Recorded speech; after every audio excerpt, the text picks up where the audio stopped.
नेपाल के इस समागम के दूसरे दिन, जहां आज सुबह से बदल रैली के रूप में सभी ने आनंद लिया,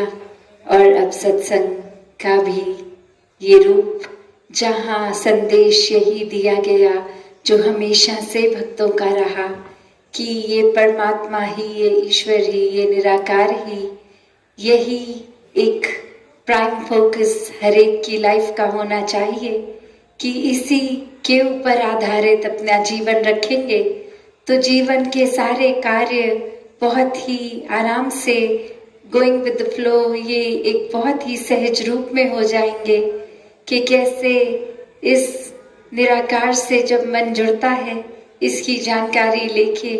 फिर ये प्यार बनता है और यही प्यार फिर पूरे संसार तक पहुंचता है। यही प्यार से युक्त इंसान जब होता है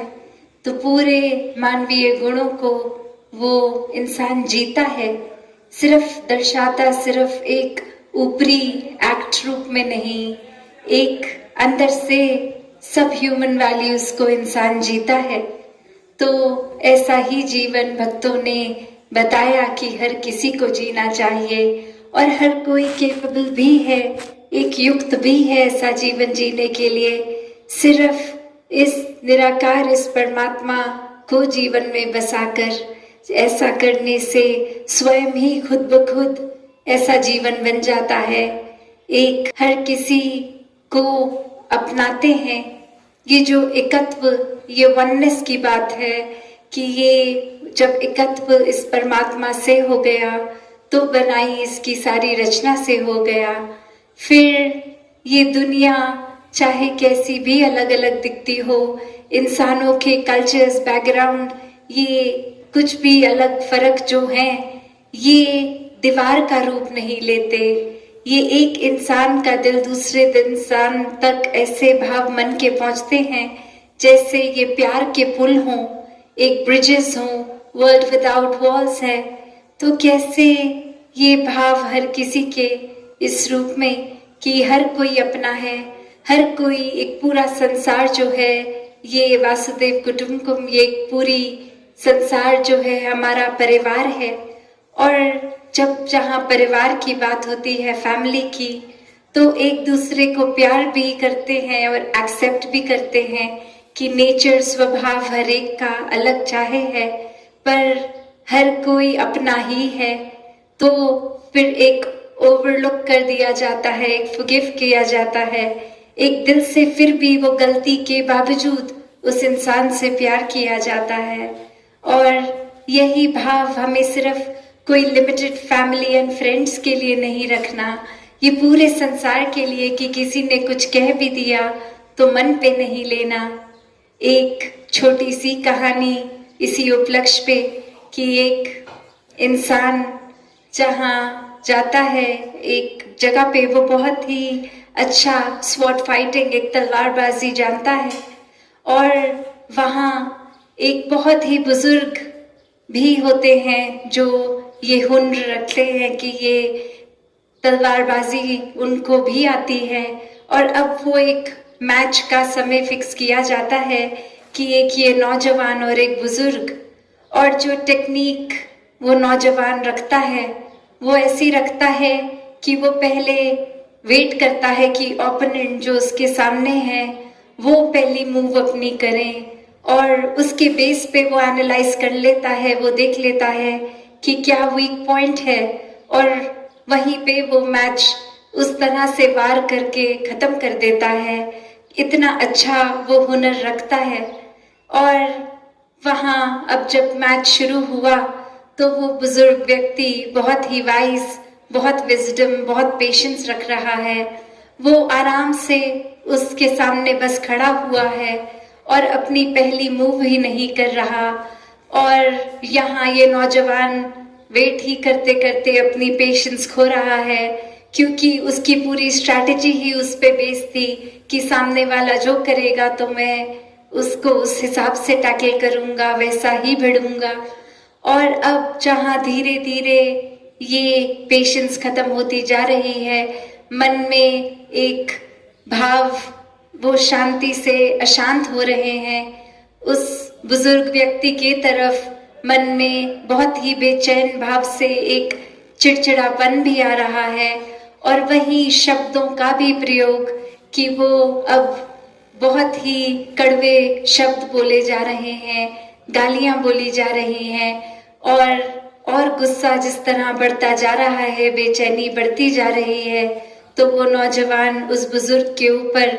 अपनी थूक भी फेंक देता है और धीरे धीरे वो इतना ज्यादा कठोर अपना दिल करके उसके प्रति इतना थक जाता है कि अब उसके अंदर लड़ने का भी वो बल नहीं बचता, वो स्टैमिना नहीं बचता। और वही वो बुजुर्ग व्यक्ति जैसा एक शुरुआत में था वैसा ही अंत तक। और यहाँ ये नौजवान अब पूरी तरह एक धैर्य खो बैठता है और चला जाता है उस मैच के वेन्यू से। और उस बुजुर्ग के चेहरे पे कोई फर्क ही नहीं, चाहे इतना बुरा उसके साथ हो भी गया। और अब एक मैच रूप में वो बुजुर्ग को बिना लड़े भी चाहे एक जीता घोषित कर दिया, एक विजेता हो गया वो। तो उसके बाद उससे जब पूछा जाता है कि वो व्यक्ति तो आपको इतना बुरा बोल रहा था, आपके साथ इतना एक खराब कर्म कर रहा था, मन के भाव आपके लिए इतने खराब रख रहा था, तो भी आपके चेहरे के एक्सप्रेशंस तक, आपके हाव भाव भी नहीं बदले और ये इतना सुनने के बाद भी आपने रिएक्ट नहीं किया। तो वो व्यक्ति समझाता है कि उस इंसान के पास अगर तोहफे ही गलत भाषा के थे, एक गलत भाव के थे, एक गलत सोच के थे और सामने से मैंने बस वो तोहफा कबूल नहीं किया, एक अपनाया नहीं वो गिफ्ट उसका, तो कैसे फिर वो मेरे पास तो आया नहीं वो उसका दिया गया तोहफा,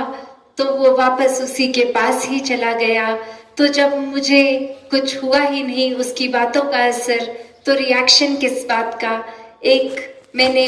उल्टा जवाब क्यों ही देना था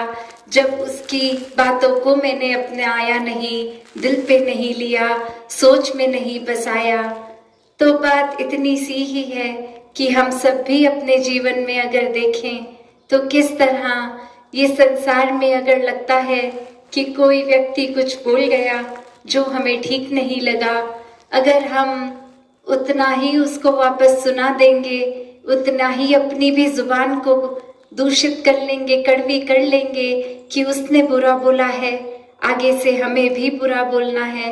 तो इस बात का कोई अंत ही नहीं है। और सुकून तो दूर की बात, सिर्फ बेचैनी ही मन में भरी रहेगी। एक अपने आप को उस इंसान से सुपीरियर एस्टैब्लिश करने की ही कोशिश रह जाएगी। और कभी भी जहाँ संसार में एक हमें किसी का दिल जीतना होता है तो वो एक बुरे शब्दों से नहीं, वो प्यार से ही जीता जाता है। और इसलिए नहीं प्यार करना हर एक से कि एक अच्छा इम्प्रेशन बनेगा, दूसरे व्यक्ति कोई बहुत एक अप्रिशिएट करेंगे, एक शाबाशी देंगे ऐसे आचरण की वजह से,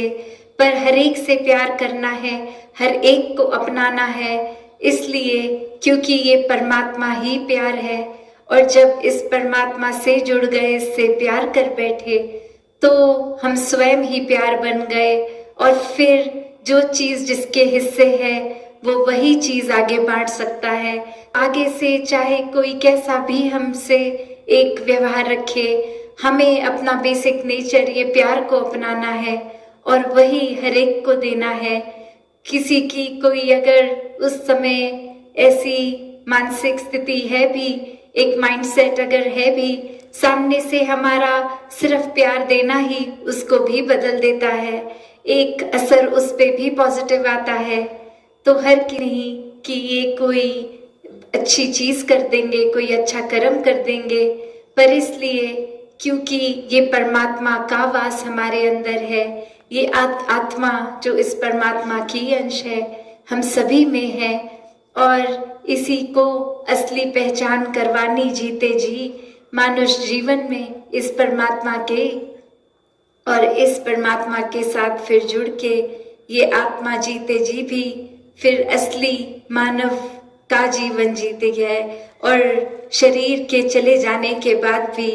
ये अपना असली मूल रूप, ये परमात्मा ही बन जाती है, ये दैवीय है और पूरा पोटेंशियल है। Every soul is potentially divine. तो वो डिविनिटी हम कहीं अपनी दूषित ना कर दें, अपनी सोच को दूषित करके। हर कोई ये परमात्मा स्वरूप है और ऐसा बनने का हकदार इस जीवन में ही है। तो जीते जी ये समय को वेस्ट ना किया जाए, समय बर्बाद ना किया जाए,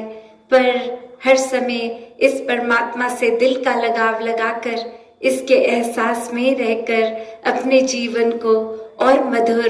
और प्यार से भरा बनाकर हर किसी से जीते जाएं। सत्संगत जी, धन्यवाद।